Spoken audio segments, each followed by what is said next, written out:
بسم اللہ الرحمن الرحیم، السلام علیکم۔ وفاقی دارالحکومت شہر اقتدار اور اس کے بھی ریڈ زون میں شاہراہ دستور پر وہ ہو گیا جو کسی نے سوچا بھی نہیں تھا۔ اتنی بڑی تعداد میں لوگ آ گئے، اس طرح کا احتجاج، کسی کو کانوں کان خبر نہ ہوئی، پولیس بے خبر رہی، اداروں کو بھی کچھ سمجھ نہیں آئی کہ اتنی بڑی تعداد میں لوگ اچانک آ جائیں گے۔ ورنہ ہم نے ہمیشہ دیکھا ہے کہ پہلے ہی کنٹینرز لگا دیے جاتے تھے، پولیس کی بھاری نفری تعینات کر دی جاتی تھی، مگر اب کیا ہوا، میڈیا کو بھی پتہ نہیں لگا، کسی کو سمجھ نہیں آئی، ورنہ ڈی ایس این جیز پہنچائی جاتی ہیں، اپنے رپورٹرز بھیجے جاتے ہیں، کسی کو کچھ پتہ نہیں چلا، اور اچانک ہزاروں کی تعداد میں، بہت بڑی تعداد میں لوگ نکل آئے اور انہوں نے احتجاج شروع کر دیا۔ پھر آہستہ آہستہ میڈیا کو پتہ لگا ہے کیا ہو گیا ہے، پولیس وہاں پر موجود تھی لیکن بے بس نظر آئی، پھر پولیس کی بھاری نفری بلائی گئی، مزید نفری بلائی گئی، شیلنگ بھی ہوئی، لیکن لوگ جو ریڈ زون کا ایریا ہے اس کے اندر داخل ہو گئے۔ پھر اطلاعات آئیں کہ سپریم کورٹ کا گھیراؤ کر لیا گیا ہے، لوگ آگے بڑھ رہے ہیں، پولیس کو بھی بلایا گیا ہے، اور پھر ٹکراؤ کی کیفیت نظر آئی، لیکن اس سے پہلے لوگ گیٹ توڑ کر اندر داخل ہو گئے۔ ریڈ زون میں گیٹ لگائے گئے ہیں کہ اندر کوئی آ نہ سکے۔ اب یہ لوگ کون ہیں؟ یہ مختلف مذہبی جماعتوں سے تعلق رکھتے ہیں۔ احتجاج کی اس وجہ سے ہے وہ مبارک ثانی کیس ہے جو کہ سپریم کورٹ میں رہا، قاضی فائز نے اپنی سربراہی میں اس کا فیصلہ دیا جو بہت زیادہ متنازع ہو گیا۔ یہ کیا فیصلہ ہے، کیا یہ کیس ہے، اس پر بھی میں آپ سے بات کروں گا، لیکن پہلے جو ابھی حالات ہیں، جو لیٹسٹ ہیں، وہ اپڈیٹ میں آپ کے سامنے رکھتا ہوں۔ بہت بڑی تعداد میں لوگ ہیں، اچانک آئے ہیں، کسی ایک مذہبی جماعت سے ان کا تعلق نہیں ہے، جے یو آئی کے بھی لوگ بتائے جا رہے ہیں، جمعیت علماء اسلام کے لوگ ہیں، دیگر مذہبی جماعتوں کے لوگ ہیں، تحفظ ختم نبوت انٹرنیشنل بتایا جا رہا ہے ان کے لوگ ہیں، کسی ایک جماعت کے لوگ نہیں ہیں۔ اور یہ جو احتجاج ہے یہ اس وجہ سے ہے کہ سپریم کورٹ نے ایک فیصلہ دیا قاضی فائز صاحب کی سربراہی میں۔ یہ ایک کیس تھا، مبارک ثانی کیس، جس میں ہائی کورٹ میں اس کے خلاف فیصلہ ہوا تھا کہ قرآن کی تحریف کا الزام تھا، یعنی قرآن پاک میں تبدیلی کی گئی۔ اندازہ لگائیے، یہ بہت خطرناک جرم ہے، بہت خوفناک جرم ہے، سنگین جرم ہے۔ اسلام میں، ہمارے قانون میں کسی بھی طرح سے ایک حرف آگے پیچھے کرنے کی اجازت نہیں ہے، کوئی سوچ بھی نہیں سکتا ہے کرنے کا۔ اب یہ الزام تھا۔ اچھا، اس میں کیس میں پہلے یعنی ایک تو مبارک ثانی کے حق میں فیصلہ آیا، پھر ریویو کی بات ہوئی، سارا کچھ ہوا، لیکن ابھی جو ڈیسیجن آیا جس پر یہ احتجاج ہو رہا ہے اس میں یہ ہوا کہ یہ تو کہا گیا کہ قرآن میں تحریف کی کوئی اجازت نہیں ہے، کیونکہ اس پر الزام تھا کہ اس نے قرآن میں نہ صرف تبدیلی کی بلکہ اس کو پھیلایا اشاعت وغیرہ کر کے، اور اس طرح سے یہ بڑا سنگین جرم ہے۔ اچھا، اس کے بعد یہ ہوا کہ سپریم کورٹ کا جو فیصلہ ہے اس میں کہا گیا کہ جی دیکھیں، اس کو چار دیواری کے اندر، یعنی چار دیواری کے اندر، چادر لفظ نہیں، چار دیواری کے اندر اجازت ہے کہ جو بھی کریں۔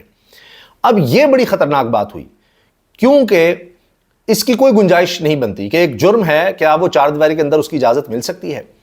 اس پر معاملہ بہت زیادہ بگڑ گیا۔ پہلے میں آپ سے عرض کر دیتا ہوں کہ کیس کیا ہے۔ کیس یہ ہے کہ دیکھیے، جو غیر مسلم ہیں ان کو بھی پاکستان میں حقوق حاصل ہیں، بنیادی انسانی حقوق سب کے برابر ہیں، ان کو مذہبی آزادی حاصل ہے، حتیٰ کہ ان کی بھی جو کتابیں ہیں، ان کی مذہبی کتابیں ہیں، ان کو بھی پروٹیکشن حاصل ہے، اور وہ اپنی عبادت کر سکتے ہیں اپنی عبادتگاہوں میں جا کے۔ لیکن کچھ معاملہ فرق ہے، کسی کو یہ اجازت نہیں ہے کہ وہ اسلام کا نام لے کر، اسلام کا نام لے، باقی تو یہ ہے کہ ہندو ہوں، عیسائی ہوں، سکھ ہوں، کسی بھی مذہب سے تعلق ہو، ان کا ایک الگ مذہب ہے، الگ آئیڈینٹی ہے، وہ اپنا نام، اپنے مذہب کا نام، اپنی کتابیں ان کی بالکل فرق ہیں، وہ اس کے مطابق چلتے ہیں۔ لیکن اگر کوئی یہ کہے کہ نہیں، اسلام میں توبہ نعوذ باللہ، خدا نہ خواستہ یہ کہ جی حضور نبی کریم صلی اللہ علیہ وسلم آخری نبی نہیں ہے، وہ کوئی اور کسی کو مانے یا کچھ اور کرے، اس کی اسلام میں گنجائش نہیں ہے کہ جی پھر وہ کہے جی میں مسلمان بھی ہوں۔ بڑا واضح ہے اسلام میں کہ اللہ تعالیٰ کو معبود ماننا، واحد وحدہ لا شریک، اور نبی کریم صلی اللہ علیہ وسلم اللہ تعالیٰ کے آخری رسول ہیں، ان کے بعد کوئی نبی، کوئی رسول نہیں۔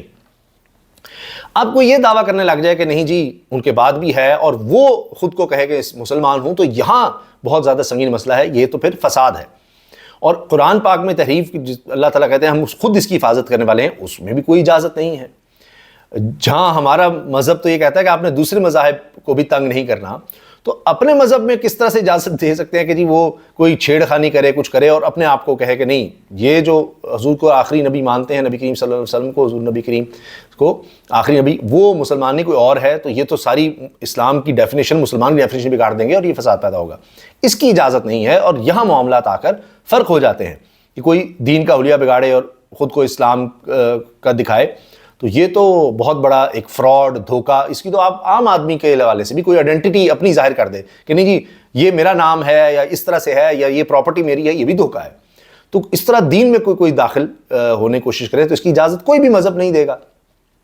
کوئی بھی مذہب وہ کہ نہیں جی یہ جو بھی یہ مانتے ہیں یہ نہیں، اصل میں یوں ہے اور میں اصل ہوں یہ جعلی، کوئی بھی مذہب کے فالورز کی اجازت نہیں دیں گے. تو یہاں معاملہ فرق ہو جاتا ہے. پھر یہ کہ جی جو جرم باہر جرم ہے وہ چار دیواری کے اندر بھی جرم ہے کہ چار دیواری کے اندر آپ اس چیز کی کوئی ترویج کر سکیں، اس کو پھیلا سکیں، یہ بھی نہیں ہو سکتا. یہاں پر اس فیصلے پر اعتراض شروع ہوئے. پھر یہاں تک بات بڑھی کہ قاضی فائسہ کو کہا گیا ان کے بارے میں تقریروں میں کہ ان کے سر کی قیمت لگا دی گئی، ان لوگوں کو گرفتار بھی کیا گیا، ان کا تعلق مذہبی جماعت سے تھا، وہ سارا کچھ ہوا، کریک ڈاؤن ہوا.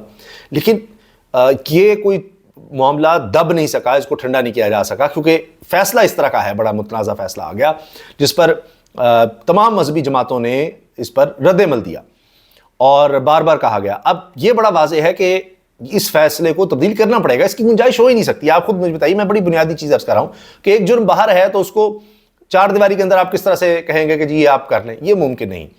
تو لہٰذا اب کوئی اپنے آپ کو مسلمان ظاہر کرے جو کوئی مسلمان نہ ہو، وہ یعنی اس طرح کی عبادت گاہ بھی بنانے کی کوشش کرے کہ لگے کہ جی مسجد ہے، یہاں آ کر مسائل ہو جاتے ہیں. خیر، اب اس پر یہ احتجاج ہو رہا ہے اور اس میں آپ دیکھیں کہ بہت بڑی تعداد میں مذہبی جماعتوں کے لوگ ہیں، دیگر لوگ ہیں، اور یہ احتجاج رکے گا نہیں. میں آپ کو بتا رہا ہوں کہ جب تک اس مسئلے کو حل نہیں کیا جائے گا یہ چیز بڑھتی رہے گی اور یہ بڑی خطرناک ہو سکتی ہے. ایک چیز سیٹلڈ ہے، آئین میں مسلمان کی ڈیفینیشن بتا دی گئی ہے اور یہ بھی بتا دیا گیا ہے اسلام میں بھی، اور ہمارا آئین جو ہے اسلام کے تابع ہے، اور اس میں کہ اقلیتوں کیا حقوق ہیں، مسلمان کون ہے، سب کچھ بڑا واضح ہے. اب اس میں اگر چھیڑ چھاڑ ہوگی تو پھر مسائل ظاہر ہے کہ پیدا ہوں گے اور بڑھیں گے. یہ اصل چیز بنیاد ہے، اور یہاں اس پر مذہبی جماعتوں کے اپنے تحفظات ہیں جس کی وجہ سے یہاں پر لوگ اکٹھے ہوئے ہیں اور وہ احتجاج کر رہے ہیں. آپ دیکھتے ہیں کہ کس طرح سے کیا جاتا ہے، کیا نیگوسیشنز کی جاتی ہیں، کیا آگے ہوتا ہے.